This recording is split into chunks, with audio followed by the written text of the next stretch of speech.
Hi guys, welcome. I'm Robin. I'm Gabby. And here at Be the Hero, we are here to help you empower your highest self so that you can live a life of passion and purpose. And today we're going to talk all about decision making.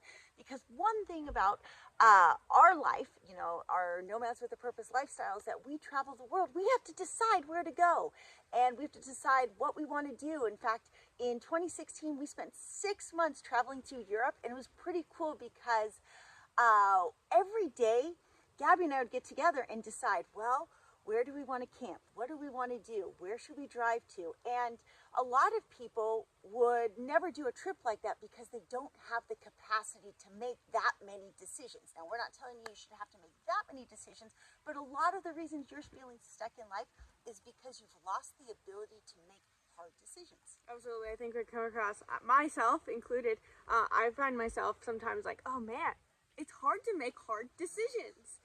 It feels scary. It feels committing. It feels like you have to, a lot of times when you go after what you really want, you have to let go of some of the things you just sort of want, kind of those like placating aspects, or they do make you happy, but you're trying to go for something that makes you even happier. And I come across people all the time who have the feeling like they want something more, but they don't quite know what that is. And so we're going to give you a couple steps to help you overcome the procrastination you have around making hard choices. How do you actually make hard choices when it feels like this decision feels so overwhelming?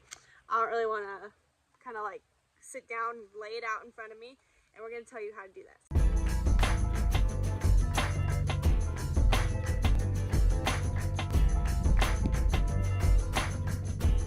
Okay, but before Gabby gets into this, I want to just remind you really quick. We are doing a Best Life Blueprint free workshop. Like, this is going to be a life-changing workshop. 5 days, 2 hours every day. That's 10 hours of your life that you are going to have to decide to commit to. But in doing so, you could completely turn the trajectory of your life from where you're heading right now, which was pretty likely going to be the same repeating pattern. In fact, ask yourself, are you anywhere different in life today than a week ago, a month ago, a year ago, maybe even a decade ago? If so, you are going to want to show up to Best Life Blueprint because we're going to take your life in a totally different trajectory. I know a decade ago, I was sitting in a house in the suburbs thinking, I do not want to open my window and look at my neighbor's window anymore. And now I wake up and look at these beautiful trees behind me, and every day is an adventure.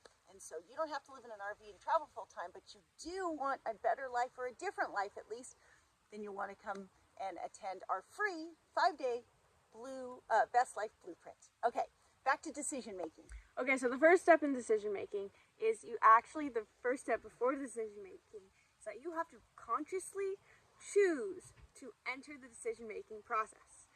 A lot of people I meet and interact with, all of us, our victim mentality, that's kind of just like our brain lying to us and telling us all the shitty things in our lives that we don't really like oh, this sucks and I'm unhappy about this. All of us have this brain process happening, and it's much easier to just stay in that process of, oh, I hate this part of my job, I don't like this relationship, or, my relationship with this person is just okay. But it's a matter, so the first step of actually changing those things is realizing that I can complain about them, or I can choose to sit down and lay out the things that I don't like and what I do like. So you have to commit to the decision, or commit to the process of laying out the decisions and options you have in your life so that you can move on to step 2. And if it was easy, everybody would do it. So you're really committing to work. You're committing to the effort. You're committing to the focus. And in today's day of dopamine addiction, with social media, with busy, stressful lifestyles, of kids in a zillion different activities, I find in coaching that the hardest thing for people to do is just to sit down with pen and paper and commit to working out this equation, because it's actually just kind of a math equation. So step 2 is committing to choices, right? Like, people sit down and, Friday night, hey, where do you want to go to eat? I don't know, where do you want to go to eat? And then, I don't know, what about you? I don't know, what about you? And go back and forth, and at some point somebody says, okay, do we want Chinese, Mexican, or Italian, right? Let's lay down the choices. Or do we want to go to Europe, South America, or the United States? For us, sometimes it's like, do we want to, next week, do we want to go to Idaho, Utah, or Montana? It's simple, and sometimes they're much more complex, but you have to first lay out your options. Okay, a lot of people, again, every time I work with people in coaching, they're lost in the emotional void. Not like we're going to in step 3 talk about the emotion of it, but they're lost in the emotional void of, I want something else, but I don't know what it is, but I don't want what I have, and I'm going to tell you for about an hour all the things I don't want. And I'm like, okay, this is great. You don't want this, but like, what are some choices in what you do want? And that's really hard. And the other thing is that, when we're talking about, you have to consciously commit to the process, and you actually have to write out your options. Just because you're trying to get to this life that is all, wonderful life that you want to live. The life you want to live is going to be this life that's fulfilling and joyous, and it's full of love and connection and harmony. But it doesn't mean you don't have to do hard things and things that require effort along the way. A lot of people think that, well, I thought it was just supposed to be this wonderful, easy process of getting to the life I want, so I didn't think I actually had to put it onto paper. You actually have to put it on paper, put it into a plan, or work with a coach like us who's going to help you turn your thoughts into a plan. And the reason for that is because a lot of people have this thought process, like we could be, each of us could be like, oh, I'm thinking of going to Idaho, or I could go to Montana. But the problem is, if I keep that to myself, or she keeps that to herself, and she's not communicating it to someone who is also in an equal space of trying to make the choices and choose the options, then thoughts unexpressed on the paper or bounce back are rumination.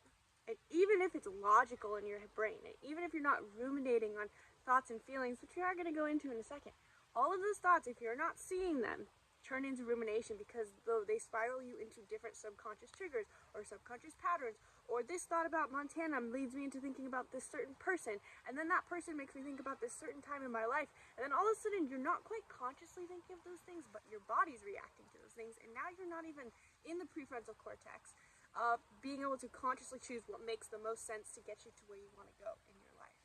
Those thoughts also can easily lead to feelings of resentment, unexpressed expectations, which do the opposite. They end up causing relationships to fall apart. But we'll save that for another video. So step 3 is body compassing the emotional outcome. If I choose to go to Montana, I know the travel is like just a simple example, but if I choose to go to Montana, am I going to feel like excited? Am I going to feel adventurous? Is it going to be, or am I going to be like, you know what? Like the places we go in Montana, they take a lot. To drive through Montana is long. I'm actually going to be a little bit bored because most of the places I've gone to that are, you know what? That's not going to serve me. I don't want to go there. Maybe I'm craving more like just comfort and peace. And I go, you know what? I really love Sandpoint, Idaho. I go to yoga. There's this brewery that I really love. I always have Wi-Fi. The campground's cheap. My kids are happy because they get to go play in the lake. Oh, I crave the emotion of just a little bit of comfort and ease. Now, if comfort and ease is your default, it's not my default. I have a tendency to go towards a different emotion like adventure and newness, and it just depends where your emotional frequency is at the time. For me, maybe this week it's like comfort and ease and getting time to be more in my headspace and work and create videos again is what I need right now. So you have to see the emotion that it will create and ask yourself, is that the emotion that I need right now, or is that just a default emotion of my programming, of my Enneagram? Is it keeping me in a past loop, or is it propelling me into the future emotion that I want to be able to maintain or attain? Absolutely. There's definitely a level of trying to think about what you need most, not just what you want most. Because in your ideal life, you're combining the two, where you're reaching an emotional state of what you really want to feel. And you only get to that emotional state of like real inner peace and inner grounding. You don't feel anxious, you don't feel stuck, you don't feel overwhelmed, and you just feel clarity on like, this is what I want in my life. You only get there by actually facing some of the shadows, your shadow self. And you don't actually overcome your shadows by just staying addicted to the things you've always been chasing and pursuing your whole life. It would be like me, if I were to decide where I'm traveling to, for me to continue to make choices around my next athletic achievement. If I continue to lay out my choices and say, oh, I could go to Sandpoint, and in Sandpoint for me, there's not really that many exciting adventures. But in Sandpoint, there's a routine, there's nice grassy space. I care a lot about the space that I'm in when I'm working. We can go to yoga, and there's activity that's not necessarily exciting for me, but it's still activity. Or I could be like, let's go to the Sawtooth and let's go climb the elephant's perch. And I could lay out these options, and my instinct might be to, doing the elephant's perch is what I want to do most, and I could even list out all the reasons why it would make me most happy and most excited. But then at the same time, there's this weird pull, because just because it seems to be the thing that will make you most happy and excited, I have to ask myself is that instant gratification, the gratification I will get at the result of that thing, is it something that's momentary, or it's something that creates lasting fulfillment in my life? And maybe at one point in my life, it was lasting fulfillment, but now, knowing my growth, I realize that, I have to do what feels slightly uncomfortable, which is being slightly bored, slightly less adventure, to create the long-term fulfillment that I'm looking for. And that's something we're going to be talking about in Best Life Blueprint, is finding this balance between short-term achievement, short-term fulfillment, short-term excitement, and long-term fulfillment, long-term excitement, long-term purpose. Okay, it's really important to learn how to balance the two so that you don't get caught up in this rat race mentality where we're always self-sacrificing the present moment in order to achieve future safety, security, which might even be an illusion anyways that we're doing, or get caught up in the dopamine rush of the present moment fulfillment, or what we think is fulfillment, but what is really instant gratification, or a way of avoiding negative emotions, or hiding from the actual work it would take to someday step into full purpose, full fulfillment. And so, number 4. I think we're on 3. We're on 4. We'll sum it up. So 1 is committing to the process. 2 was committing to the choices. A, B, C. 3 is body compassing the future emotion, the emotional equivalent that this outcome will provide for me. Before we go to number 4, though, I want to mention what body compassing means, because we've talked about this, but body compassing is literally, if you have to, you might have to close your eyes to body compass. We're going to do this in Best Life Blueprint. We will guide you through body compassing if you aren't familiar with it. But body compassing is about taking your scenarios that you've written out. You wrote them out, right? And you look at them, and you start with one at a time. And you have to feel how it feels to be in that future reality, which I know for a lot of people is crazy. You want me to feel for something that hasn't happened yet? You have to imagine, how is this going to feel? Because when you body compass, you'll start to realize the choices that are going to align, like we said, with your fulfillment, but you actually have to feel them in the present moment for a future reality. Okay, it's a big step, because I'd say almost 50% of what I do in coaching is guiding people through body compassing and teach them how to body compass, because it's such a foreign skill for most people. Anyways, number 4, those self-limiting beliefs. So let's just pretend that we picked Idaho, and that we picked Sandpoint because we said, it's going to make me feel so comfortable and at ease and grounded. And then an excuse comes up, and I go, but I don't allow myself to do those things. I'm not allowed to feel grounded or comfortable or at ease, or only lazy people seek comfort. All those beliefs that come to mind, those objections in your head that are formed when you make a choice, know how it's going to make you feel, and you don't do it because there's a reason your ego mind is telling you you're not allowed to. That's the secret right there. You have to write those down. Find out all the objections. What are all the reasons that you wouldn't go do that? Why do you not believe you're allowed to? Why do you believe it's not right? All these stories the ego mind is creating, those are what's keeping you stuck. That's why you're not entering the decision-making process to begin with. Because on a subconscious level that you know that, if I did go pen to paper, and if I did make these choices, and if I did actually feel happy, I'm not allowed to anyways, because I was taught that I'm not allowed, or that I shouldn't, or that I'm a bad person if I do this.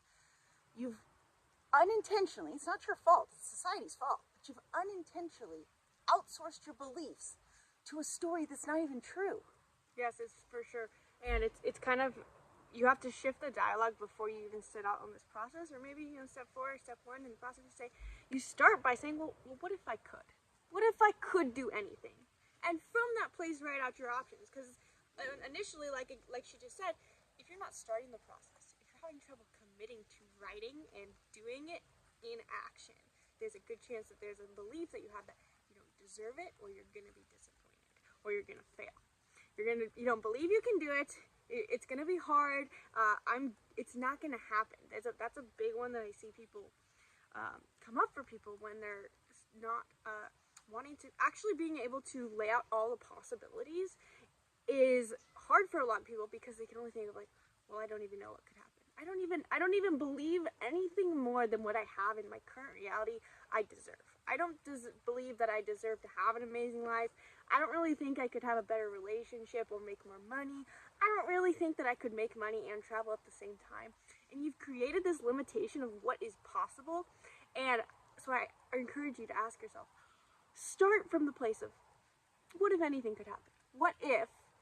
And then from there, you'll start to create the motivation. You're going to unblock by simply just having that thought process, you're unblocking the energy that wants to stay stuck.